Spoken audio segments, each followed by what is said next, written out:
Ramadan, indahnya Ramadan, saatnya kita meraih takwa. Ayo kita berpuasa, yuk tarawih bersama. Tadarus janganlah lupa, berlomba-lomba raih pahala. Ramadan bulan mulia, semua bergembira. Pahala terlipat ganda, indahnya Ramadan meraih takwa. Indahnya Ramadan meraih takwa.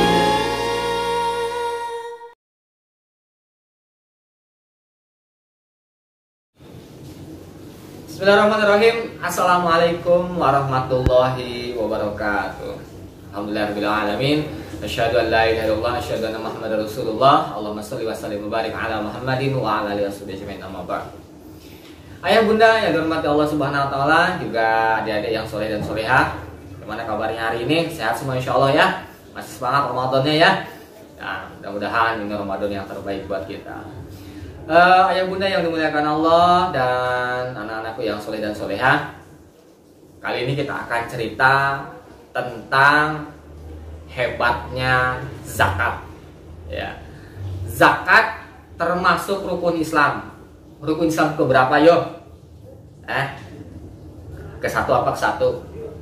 Satu itu syahadat ya, mengucapkan dua kalimat syahadat. Yang kedua apa? Sholat, betul, sholat. Yang ketiga itu menunaikan zakat.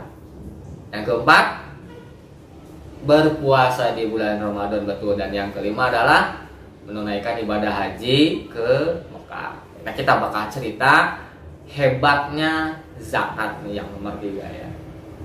Nomor 3, hebatnya zakat. Apa sih hebatnya zakat itu ya? Nah, ayah bunda yang dimuliakan Allah Subhanahu wa taala, Allah Subhanahu wa taala menggandengkan perintah sholat dengan perintah zakat. Ya. A'udzubillahi minasyaitonirrajim. Bismillahirrahmanirrahim. Wa aqimus sholah wa atuz zakah warka'u ma'ar raki'in. Dan dirikanlah sholat, tunaikanlah zakat, dan rukulah bersama orang-orang yang meruku. Al-Quran surat Al-Baqarah ayat 43 ya. Ayat itu memerintahkan kita, satu, untuk menunaikan sholat ya, menegakkan sholat, kemudian dirangkai ya, dan tunaikan zakat. Artinya sholat dan zakat ini satu rangkaian, tidak bisa dipisah. Mengapa demikian? Karena kalau sholat itu ya, sholat itu mencerminkan solehnya kita sama Allah ya, kesolehan ibadah kita sama Allah. Sedangkan kalau zakat itu mencerminkan solehnya kita di kehidupan sosial kita, solehnya kita di kehidupan bermasyarakat kita ya. Makanya sholat dan zakat itu dirangkaikan ya ayah bunda ya. Jadi sholat dan zakat, wa aqimus sholata wa atuz zakata. Sholat dan zakat dirangkaikan.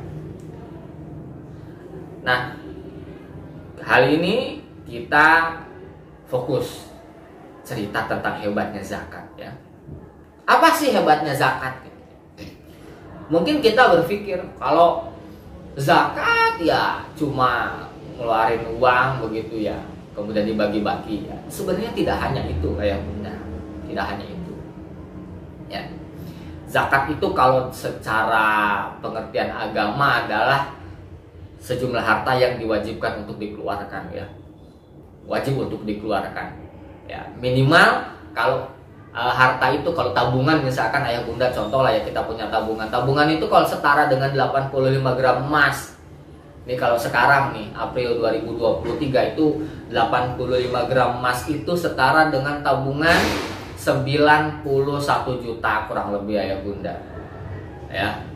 Nah, kalau kita punya tabungan 91 juta rupiah dan sudah berjalan 1 tahun komariah, 1 tahun komariah tuh dari Ramadan ke Ramadan lagi, dari Syawal ke Syawal lagi, itu 1 tahun komariah, bukan dari Januari ke Januari ya.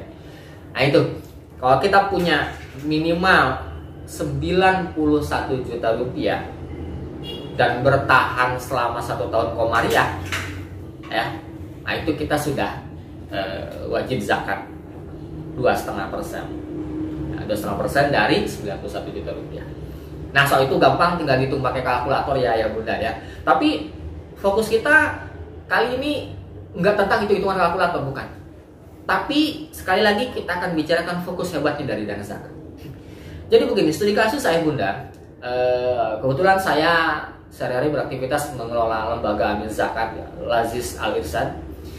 Jadi kita ada studi kasus. Ada satu, saya sebut nama kecamatannya saja ya. Di kecamatan Jeruk Legi itu ada satu keluarga. Qadarullah ayahnya meninggal dunia terkena COVID ya.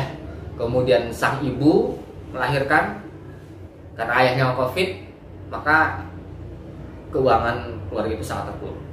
Sehingga harus makan saja sang ibu harus meminta pekerjaan. Alhamdulillah masih meminta pekerjaan ya. Meminta pekerjaan ke tetangga-tetangganya untuk mencucikan baju. Mencucikan baju. Buruh cuci baju. Itu masih penting. Ada hal yang lebih miris lagi buat kita. Anak yang ketiga itu ya terpaksa diadopsi oleh orang lain karena ketidakmampuan biaya. Ya. Nggak ada jalan rezeki. Maka dari Lazis Al Irsyad Cilacap coba intervensi. Intervensinya dalam bentuk apa?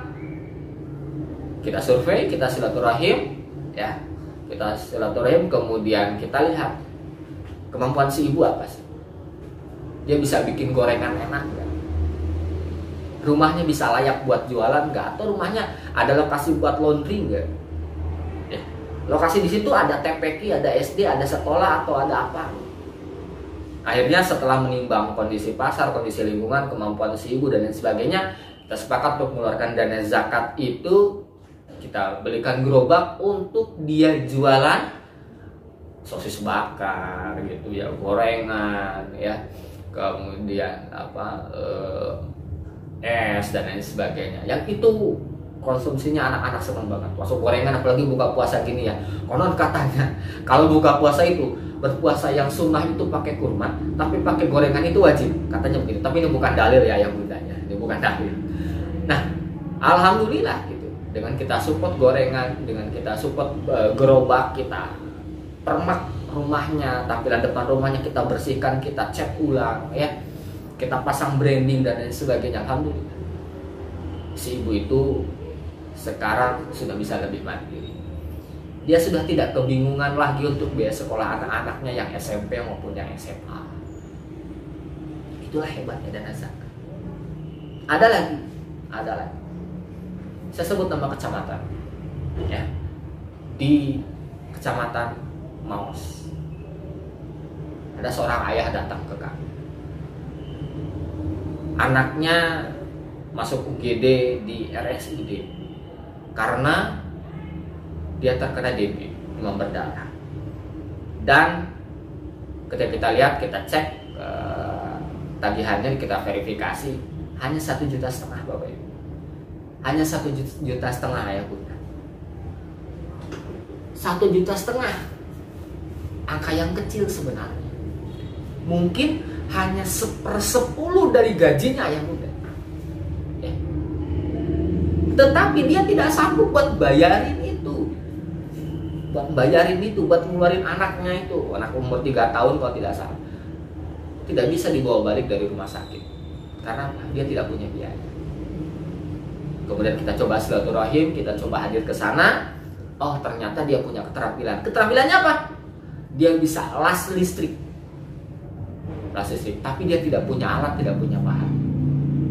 Maka kemudian kita gunakan dana zakat. Untuk apa? Untuk mengangkat kesulitan itu, mengatasi kesulitan. Kesulitan apa? Satu, membayar biaya berobat di rumah sakit tersebut. 1,5 juta sekian ya kurang lebih. Anaknya bisa pulang, kemudian kita belikan perlengkapan las listrik. Sehingga apa? Sekarang dia bisa las listrik, bisa nerima orderan, bikin gerobak, bikin pagar, bikin kanopi, segala macam. Alhamdulillah ekonominya terangkat. Ayah bunda yang dimuliakan Allah Subhanahu wa taala. Jadi sebenarnya hebatnya zakat di situ. Dia bisa menolong orang untuk menjaga supaya bisa makan secara terhormat, tanpa harus ngemis, tanpa harus minta-minta, terhormat. Dia bisa memenuhi kebutuhannya, bisa membantu biaya sekolahnya, bisa menyelamatkan anaknya ketika masuk rumah sakit, dan lain sebagainya, dan sebagainya. Bayangkan ayah bunda, kalau kita rutin zakat, kalaupun mungkin belum cukup zakat, kita keluarkan sedekahnya, itu kemudian kita gunakan untuk membantu teman-teman kita, luar biasa sekali. Oke ayah bunda, barangkali demikian siang hari ini. Semoga hebatnya zakat ini bisa menguatkan kita untuk lebih semangat lagi beramal soleh. Mohon maaf atas segala kurangannya. Terima kasih. Assalamualaikum warahmatullahi wabarakatuh. Jangan lupa subscribe ya.